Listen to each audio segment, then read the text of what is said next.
What makes Vietnamese noodles unique from those found anywhere else in the world? Guys, have you ever just seen how much Vietnamese people love noodles in all different shapes and sizes? Let's begin by exploring some Vietnamese cities, including a small, local noodle factory. That is one of the few remaining locations producing these noodles the old-fashioned way. We'll also be exploring the deep heading south to the well-known Mekong Delta in Vietnam, where noodles are served from a boat. The wide noodle adventure begins.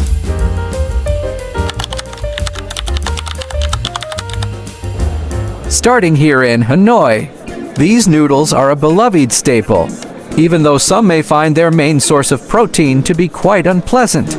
But for over 70 years, people have been eating dozens of different species of snails, from tiny freshwater to large oceanic ones. I like how this is high in calcium, organic, and tastes great. How can they tell if a snail is good? At the market in the morning, she will place the snails in a bucket and fill it with water. The living ones will sit with their shells facing the sky, while the dead ones will turn over and display their bump to you. Similar to boiling beef or chicken stock with bones. The snails is boiled, then they remove each one by hand from their shell.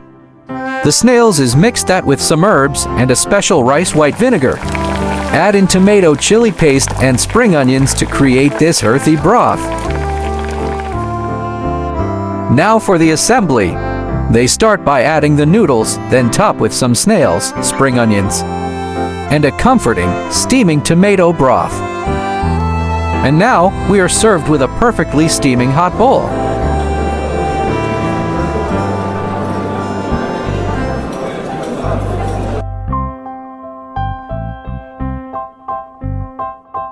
This next noodle is one of the greatest in Hanoi. The interesting thing is that, while chicken broth is extremely popular here, most people are more familiar with beef broth overseas. This place specializes all things in chicken pot, and the variety of ingredients they offer is unbelievable. Unlaid chicken eggs, chicken butt, chicken pancreas. But before any of that, you have to start with the rice noodles made with cornstarch, water, salt, and rendered chicken fat. It's very pillowy, almost squishy and soft. Add the noodles, spring onions, herbs, and chicken meat. Finally, top with a clump of boiled unlaid eggs, chicken pancreas, and fatty chicken butts. Did you know you could eat that? Finally, tie it all together with a delicate, comforting broth. It's incredibly comforting. I can almost picture your parents hugging you. This is one of my favorite relatively unknown, but still underrated ingredients in the world. I also love how versatile and diverse it is. The fresh noodle appeal alone makes this bowl a 10 out of 10. Nice. You would undoubtedly adore chicken butts. I know you used to be terrified because, well, it contained the word butt. But I can't lie, I've come to love butts. We'll move it to our next location. It's a noodle made with ninja skill and plumber tools. I believe that's what it is.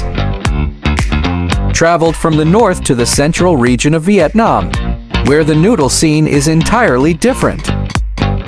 You can see it here, the way they're making these noodles is amazing. For the past 10 years, Ms. Wong and her family have been chopping these noodles into existence. They found that a PVC pipe could serve as both a rolling pin and a cutting board.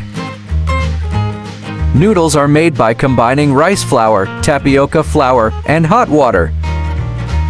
When you buy noodles from the outside, you can never be sure of their quality. However, here, it is fresh and delicious. She then adds snakehead fish intestines and 2 fish cheeks. There's no one in comparison to her in the city. Finish with chopped and shredded green onions. This dish is sweet and savory, with a sweetness found only in seafood. It has a nice bite to it. You really get something different from a commercial-grade noodle. It has a chewy texture unlike any other noodle we've ever had. They have fish intestine, and that larger black piece of it will be perfectly tender and succulent. You can be sure that this is a delicious dish. You'll feel your tummy rumbling even more after watching our most recent video of POV breakfasts around the globe. Next up, we're going to Hoi An, a little rural beach paradise in the central part of Vietnam.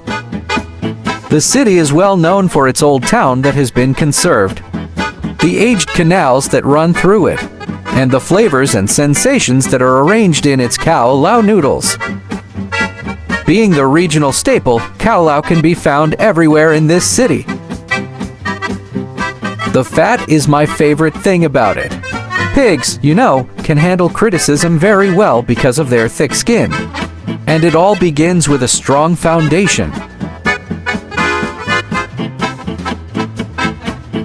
A freshly made noodle shop located a short distance away. In a series of small neighborhood in a residential area, you'll find this noodles place of origin. In this tiny local noodle factory, where they're one of the few remaining locations producing this Cao Lầu noodle the old-fashioned way. The mixture of rice flour, tapioca starch, and lye water will come in as a liquid and continuously mixed until it thickens into a paste.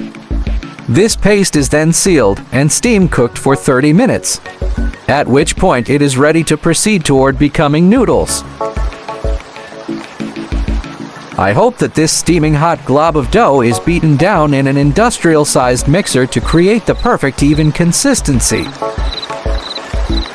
And then it passes through a noodle machine, which is called a noodler. I admire his method because you can see the tiny indentations that are made every time the piece of wood rotates. If it's just one long sheet, it will rip in the food, revealing how far back does it go. This noodle factory has been in the family of 4 generations, with the great-grandfather, father, and Master Lao preserving the tradition. He is one of the few local producers left making noodles the old-fashioned way.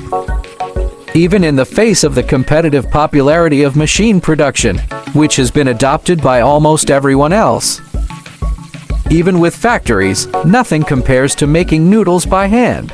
No machine can counteract the advantages of doing it that way.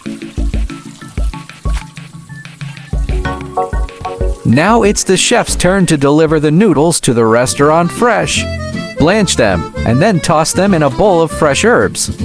Thick glistening chozu sauce is draped over the noodles' shasu pork and natto oil. As a finishing touch, deep-fried pork fat and sauté char ram are poured over the noodles. Cao Lầu is an interesting dish. It falls somewhere in the middle. Sort of swashy, rather than being either brothy nor dry. This nation's famous noodles have their own half noodle, half dessert that combines savory fish sauce and sweet coconut cream in an oddly delicious way. They are called silkworm noodles, and here's how they're made. The rice flour batter mixture is cooked until it forms a thick ball of dough. The dough is kneaded to create a consistent texture with some honey and oil. Creates the noodles by rolling out small portions into strands that resemble soapworms. Steam for 20 minutes, and the noodles are ready for the next step. My favorite part is that these noodles are the most homemade of all the noodles we've seen.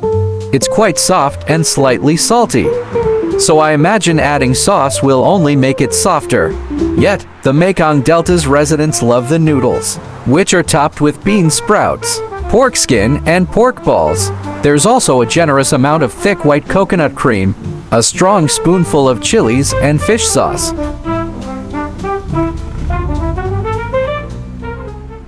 Round pork, spices, black pepper, fish sauce. That doesn't have that weird texture.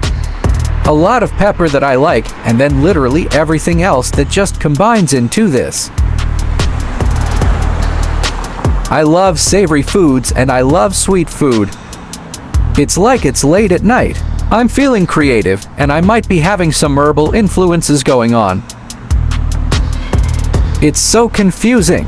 I taste the spice, but I didn't even see herbs. But I tasted the herbs, and then there was a slight sweetness, and a ton of incredibly soft texture from the noodles.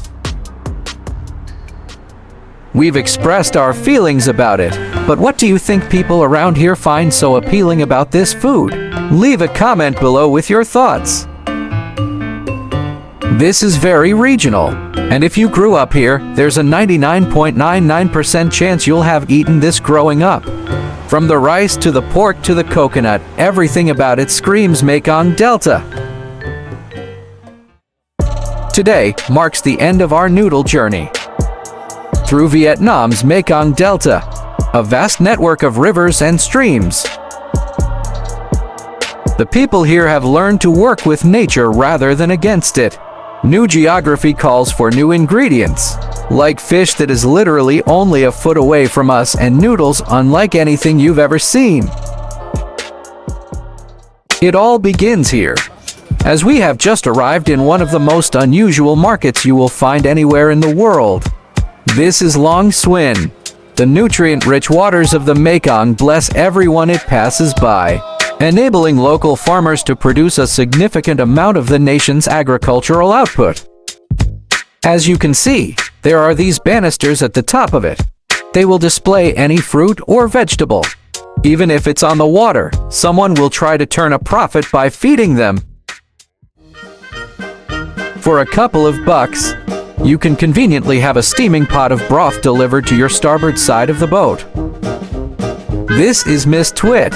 For more than 20 years, she has been gliding up and down this river, blessing the locals with her flavorful offerings. Bún Ốc is a famous Mekong noodle dish made with rice vermicelli, local fish, and a ton of extras piled on top. Her noodle operation would not be possible without getting up early in the morning. Inside her home, Miss Twit cooks grilled pork, fried fish, rich, savory fish bone broth, vermicelli noodles, and a bounty of aromatic vegetables for the day. She gathers all of the food and walks down the dock to her boat, where she carefully descends to her boat with her valuable ingredients, consuming nearly all the space on board. She gently pushes off and paddles her way into the sunrise.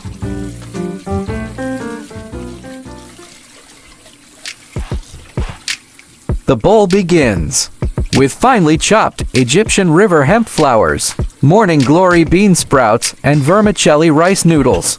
She then puts them all in her steaming hot broth, which doesn't remain in the broth for long. Chunks of fish, pork, string beans, and vegetables are added. She then pours a generous amount of broth into the bowl. This time, it's for real. Finishing touch of Vietnamese coriander. Squeeze a lime here to add some extra flavor. It's spicy, but it's very savory sweet. These are very simple ingredients, and she made something really beautiful out of it. To me, it looks like kind of an odang that you'd find in Korea. This is so filling, you wouldn't think that you would get this quality on a river. You could sell this in a restaurant in LA or New York. When the meal is finished, the bowl is returned and she continues on her way.